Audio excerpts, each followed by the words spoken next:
Personal na pinangasiwaan ni Police Colonel Dionisio Bonoy, Provincial Director ng Benguet Police Provincial Office, ang nagpapatuloy na search and rescue operation sa Silan, La Trinidad, Benguet, kasunod ng naganap na landslide sa lugar.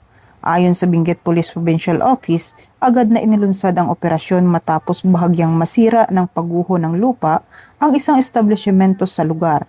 Nakiisa sa rescue operation ang mga tauhan ng Benguet Police Provincial Office kasama ang Regional Headquarters Police Regional Office Cordillera, Municipal Disaster Risk Reduction and Management Office, Barangay Disaster Risk Reduction and Management Office, Bureau of Fire Protection, Municipal Health Unit at ang lokal na pamahalaan ng La Trinidad.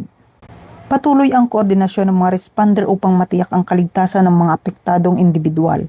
Ayon sa Benguet Police Provincial Office, nananatiling nakaalerto ang kanilang mga tauhan at patuloy na nakikipag-ugnayan sa iba't ibang ahensya upang matiyak ang mabilis at maayos na pagtugon sa anumang insidenteng dulot ng masamang panahon. Ang operasyon ay bahagi ng patuloy na pagsusulong ng bagong PNP para sa bagong Pilipinas, serbisyong mabilis, tapat at nararamdaman. Mula dito sa National Headquarters ng Philippine National Police, ako po si Patrolwoman Dara Falogme, nagbabalita para sa Police News Network, alagad ng batas, tagataguyod ng balitang pulis, bagong PNP para sa bagong Pilipinas, serbisyong mabilis, tapat at nararamdaman.